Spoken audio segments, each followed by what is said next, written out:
Friends, welcome to our channel. Satyabhama serial next ఎపిసోడ్లో ఏం జరగబోతోందో ఈ వీడియోలో చూసి తెలుసుకుందాం. నేను నీకే సపోర్టుగా ఉంటాను బాపు అని అన్న క్రిష్. అసలేం జరిగింది అని తెలుసుకోవడానికి ఈ వీడియోని స్కిప్ చేయకుండా ఎండ్ వరకు చూసేయండి.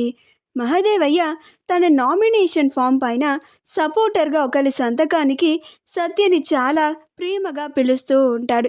అప్పుడు సత్య మహదేవయ్య ఎన్నిసార్లు పిలిచినా కానీ అస్సలు దగ్గరికి రాదు. అప్పుడు క్రిష్ ఇంకా ఉండపట్టలేక తన సంతకం చెయ్యదు బాపు అని పెద్దగా అంటాడు. ఆ మాటకి అందరూ ఆశ్చర్యపోతారు. అప్పుడు భైరవి, గజేంద్ర చిన్న సంతకం చేసుడు ఇష్టం లేదంటే ఇష్టం లేదు అని చెప్పుంటుంటే బాగా సరిపోతుండే కదా, గంతేగాని ఎందుకు గంతగానం పెద్దగరిచినావు, ఎందుకు గంతగోపం అని అంటుంది. అప్పుడు క్రిష్ ఎందుకంటే సత్యకి ఇష్టం లేదమ్మా అని అంటాడు. అప్పుడు భైరవి, నాకు ముందు నుంచి డౌట్ ఉంది, ఈ సత్యకి నా మొగుడు ఎమ్మెల్యే అవుడు అస్సలు ఇష్టం లేదని. నేను చెప్తానే ఉన్నా, నా మాట ఎక్కడినొస్తారు అని అంటుంది. అప్పుడు మహదేవయ్య, నువ్వు ఆగు భైరవి. ఏమ్మా సత్య, ఏమైంది, ఎందుకు నీకు ఇష్టం లేదమ్మా అని అంటాడు. అప్పుడు సత్య, ఎందుకంటే నేను కూడా ఎమ్మెల్యేగా నుంచుందామని అనుకుంటున్నాను మావయ్య అని అంటోంది. అప్పుడు ఇంట్లో వాళ్ళందరూ ఆశ్చర్యపోతారు. అప్పుడు భైరవి, సత్య ఏమైందే నీకు, చిన్న మెదడేమన్నా చితికిపోయినదా ఏంది, నువ్వు ఎమ్మెల్యే అవుడింది అని అంటుంది. అప్పుడు సత్య, అవునత్తయ్య, నేను ఇండిపెండెంట్గా పోటీ చేద్దామని అనుకుంటున్నాను అని అంటోంది.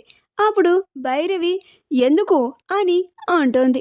అప్పుడు సత్య, ఎందుకంటే ఆ పెద్దావిడ లాంటి ఇంకా చాలామందికి అన్యాయం జరుగుతూ ఉంటే చూస్తూ ఉండలేకపోతున్నాను. అందుకే నేను ఎమ్మెల్యేని అయ్యి వాళ్ళందరికీ న్యాయం చేస్తాను.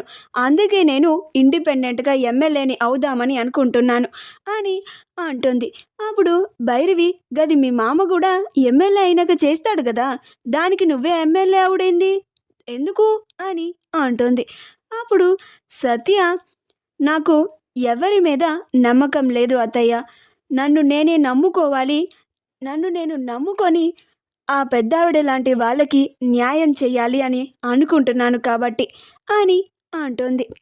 అప్పుడు మహదేవయ్య, రే చిన్న, ఏంద్రా ఇది అని అంటాడు.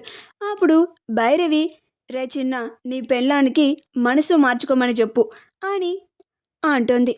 అప్పుడు క్రిష్, నేను సత్యకి చెప్పాల్సినన్ని విధాలుగా చెప్పానమ్మా, కానీ నా మాట అస్సలు వింటలేదు.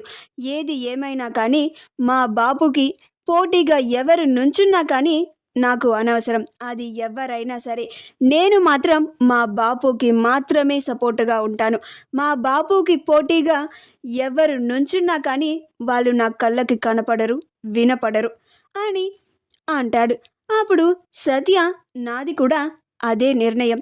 ఎవరు చెప్పినా కానీ నేను నా మనసుని మార్చుకునే ప్రసక్తే లేదు. నేను ఇండిపెండెంట్గా నుంచొని పోటీ చేసి తీరతాను, ఎమ్మెల్యేని అవుతాను అని అంటుంది.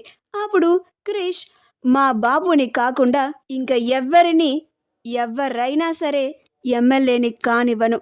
నేను మా బాబుకి సపోర్టుగా ఉండి మా బాపుని ఎమ్మెల్యేని అవ్వనివ్వకుండా అడ్డుపడుతున్న వాళ్ళందరినీ అడ్డు తొలగిస్తాను అని అంటాడు. మా వీడియో కనుక మీకు నచ్చినట్లయితే లైక్ చేయండి, షేర్ చేయండి, మా ఛానల్ని సబ్స్క్రైబ్ చేసుకోండి, పక్కనే ఉన్న బెల్ ఐకాన్ని క్లిక్ చేయడం మాత్రం మర్చిపోకండి.